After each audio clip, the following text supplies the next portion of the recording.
بسم اللہ الرحمن الرحیم۔ محترم سامعین، میرا آج کا ٹاپک ہے شیر میسور ٹیپو سلطان رحمۃ اللہ علیہ۔ ٹیپو سلطان ایک بہادر سپاہی، قابل حکمران، بہترین منتظم، سائنسی فکر رکھنے والے ایک ترقی پسند حکمران تھے، جن کے دور میں ہندو مسلم اتحاد اور امن و شانتی کی ایک مثال قائم تھی۔ 10 نومبر 1750 کو دیونہلی ضلع بنگلور میں پیدا ہونے والے ٹیپو سلطان کا اصلی نام فتح علی خان تھا۔ ٹیپو سلطان کے والد کا نام حیدر علی اور والدہ کا نام فاطمہ فخر النساء تھا۔ بچپن سے ہی ٹیپو سلطان کی تربیت قابل اساتذہ کے ہاتھوں میں ہوئی۔ انہیں گھڑ سواری، تیر اندازی، تلوار بازی اور جنگ لڑنے کے گر سکھائے گئے۔ دوسری جانب دین اسلام کی تعلیم سے آراستہ کیا گیا۔ کنڑا، عربی، فارسی، اردو، انگریزی اور فرانسیسی زبانوں کی تعلیم دی گئی۔ ہندو مذہب کا علم بھی سکھایا گیا تاکہ وہ ایک انصاف پسند حکومت کی بنیاد رکھ سکیں۔ ٹیپو سلطان جب 15 سال کی عمر کے ہوئے تو انہوں نے میسور کی دوسری جنگ میں اپنے والد کے ساتھ انگریزوں کا مقابلہ کیا۔ ٹیپو سلطان نے میسور کی دوسری جنگ میں اپنی عقل کا استعمال کرتے ہوئے راکٹ تیار کیے اور راکٹ داغ کر انگریزوں کو میدان چھوڑ کر بھاگنے پر مجبور کر دیا۔ اس زمانے میں توپوں کا استعمال ہوتا تھا، لیکن ٹیپو سلطان نے توپوں کے راکٹ کا استعمال کر جنگ میں اپنی جدید ٹیکنالوجی کے استعمال سے انگریزوں کے دانت کھٹے کر دیے۔ ہندوستان کے سابق صدر اور سائنسدان ڈاکٹر APJ عبدالکلام نے بھی اس بات کا اعتراف کیا ہے کہ دنیا میں سب سے پہلے فوج میں راکٹ یعنی میزائل ٹیکنالوجی کی بنیاد ٹیپو سلطان نے ڈالی تھی۔ ٹیپو سلطان نے اپنے ماہرین کو بنگال بھیج کر ریشم کی صنعت کے قابل لوگوں کو میسور بلوایا اور کرناٹک میں ریشم کی صنعت کو بہت فروغ دیا۔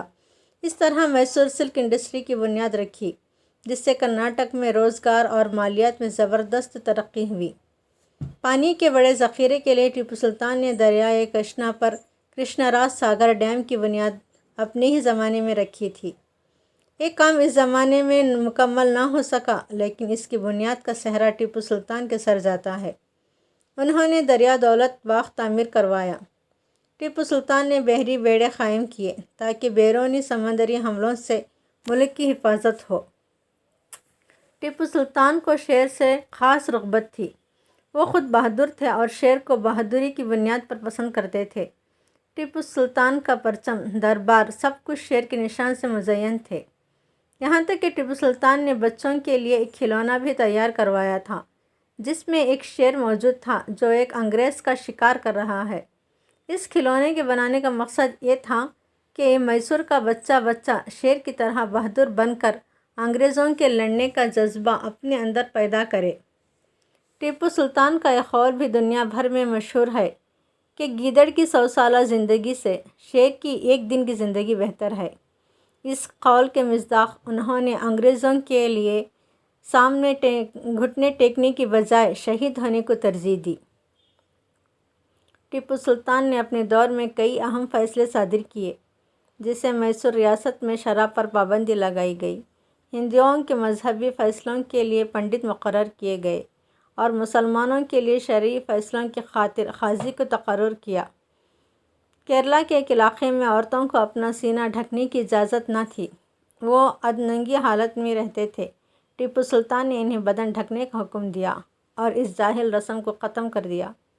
ٹیپو سلطان کے دربار میں ہندو مسلم سبھی درباری موجود تھے۔ وہ ہندو مسلم ایکتا کی ایک شاندار مثال تھے، جس کا سب سے بڑا ثبوت یہ ہے کہ ان کی راجدھانی کا نام سری رنگا پٹن تھا، جسے ایک ہندو دیوی کے نام سے موسوم ہے۔ ٹیپو سلطان نے اس نام کو کبھی نہیں بدلا۔ ٹیپو سلطان کے وزیر اعظم پنڈت پورنیا تھے، جو ایک برہمن تھے۔ اس زمانے میں ہندو مسلم سب مل جل کر تہوار مناتے تھے۔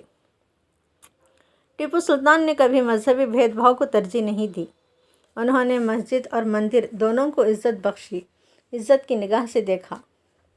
اپنے دور میں جہاں انہوں نے مسجدیں تعمیر کیں، وہیں قریب 156 مندروں کو بھی مالی مدد فراہم کی ہے، جس کے دستاویزی ثبوت آج بھی موجود ہیں۔ کانچی پورم مندر کی تعمیر کے لیے انہوں نے 1000 سونے کی اشرفیوں کا نذرانہ پیش کیا۔